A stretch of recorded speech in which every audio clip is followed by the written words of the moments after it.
శ్రీమాత్రే నమః. అందరికీ నమస్కారం అండి.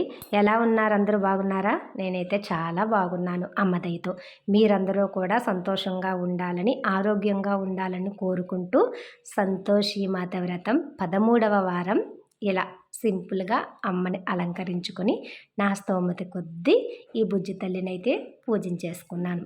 ఈ వారం కూడా ఎప్పుడూ చేసుకునేలాగే అమ్మతో పరమ సంతోషంగా మాట్లాడుకుంటూ పూజ చేసేసుకున్నానన్నమాట.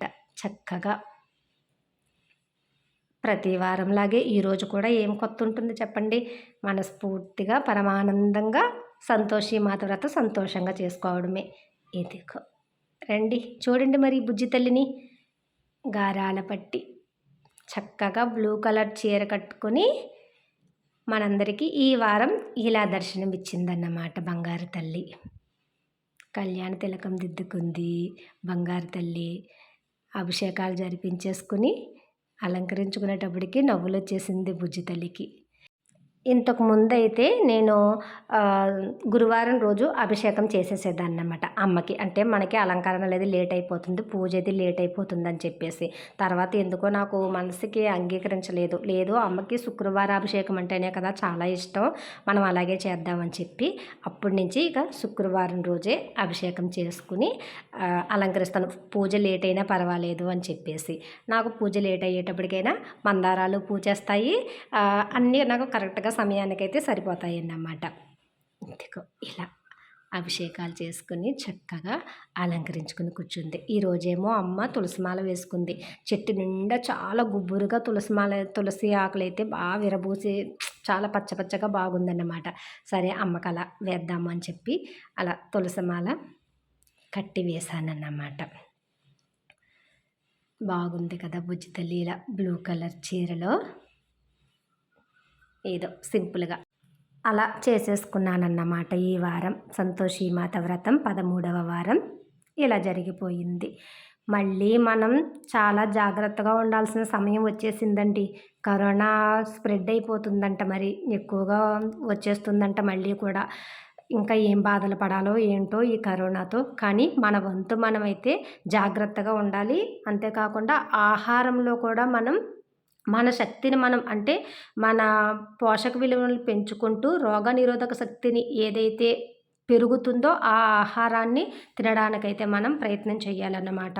అంటే ఎక్కువగా ఆకుకూరలు తింటే దాంట్లో ఇమ్యూనిటీ పవర్ ఉంటుంది, పోషకాలు ఎక్కువగా ఉంటాయి కదా.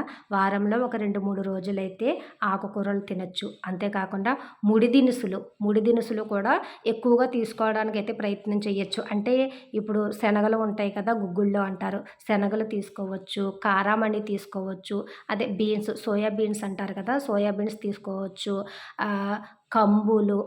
కంబుల్నే గంటులను కూడా అంటూ ఉంటారు. కొర్రలు, సామలు, ఇవన్నీ కూడా, రాగులు, ఇవి కూడా తప్పకుండా మన ఆహారంలో ఆ ఆహారాన్ని మనం ఎక్కువగా తినడానికైతే ప్రయత్నం చేయాలన్నమాట. అంటే అందులో రోగనిరోధక శక్తి ఫస్ట్ మనం రోగనిరోధక శక్తిని పెంచే ఆహారాన్ని తింటేనే ఏదైనా సమస్యలు వస్తే కూడా పరిష్కరించుకోగలం అన్నమాట. అలా ఈ ఆహారంలో అయితే మనకి ఈ ముడి దినుసుల్లో అయితే ఆ రోగనిరోధక శక్తిని పెంచే గుణాలు ఎక్కువగా ఉంటాయి అన్నమాట. మనం ఉదయం టిఫిన్గా కూడా ఈ ముడి దినుసులు చేసుకోవచ్చు. ఎలా అంటే ఒక 100 గ్రాములు మినప్పప్పు వేసుకున్నాం అనుకోండి, అందులో కొర్రలు కానీ, సామలు కానీ, కారామణి అదే సోయా బీన్స్ కానీ అన్నీ సమభాగంలో వేసుకుని కొంచెం తక్కువగా బియ్యం అయితే వేసుకుని మనం ఇడ్లీలాగా రుబ్బేసుకోవాలన్నమాట. రాత్రే నానబెట్టుకుని ఉంచేసుకుని ఉదయమే రుబ్బుకొని వెంటనే కూడా వేసుకోవచ్చు, పులపెట్టుకుని వేసుకోవచ్చు, ఎలాగైనా వేసుకోవచ్చు, ఇడ్లీగా వేసుకోవచ్చు, దోసలుగా వేసుకోవచ్చు. అంటే ఎక్కువగా ఈ ముడి దినుసులు తినడానికి కష్టపడతారు కదా, మనం ఇలా అన్నీ కలిపి రుబ్బేసుకుని కూడా ఇడ్లీలో దోసలుగా కూడా వేసి పెట్టచ్చు అన్నమాట. అలా మన పోషక విలువలని మనమే పెంచుకోవాలి. బయట నుంచి కాయగూరలు అవి తెచ్చుకునేటప్పుడు కూడా మనం ముందు చేసినట్టే కరోనా బాధల్లో అందరూ చేసినవే కదా, శుభ్రంగా కడిగేసుకుని ఆరబెట్టుకుని ఆ తర్వాత వండుకుంటే మన ఆరోగ్యాన్ని మనమే కాపాడుకున్న వాళ్ళం అవుతాం. ముందుగా మనం జాగ్రత్తలు తీసుకుంటూ మన ఆరోగ్యాన్ని మనం కాపాడుకుంటే మన ఇల్లు బాగుపడుతుంది. మన ఇల్లు బాగుపడితే ఒక వీధి బాగుపడుతుంది. ఒక వీధి బాగుపడితే ఒక ఊరే బాగుపడుతుందన్నమాట. అంటే ఈ కరోనా బాధ నుంచి తప్పించుకోవాలి అంటే ముందుగా మనం జాగ్రత్త వహించాలి. అదన్నమాట ఈ వారం విశేషాలు మీ అందరితో ఇలా పంచుకున్నాను. సంతోషి మాత వ్రతం 13వ వారం సింపుల్గా ఇలా జరిపించేసుకుంటూ ఏదో కరోనా గురించి కొన్ని ముచ్చట్లు మీ అందరితో మాట్లాడేసుకున్నాను. మరి అమ్మ గురించి ఎంత చెప్పినా తక్కువగానే ఉంటుంది.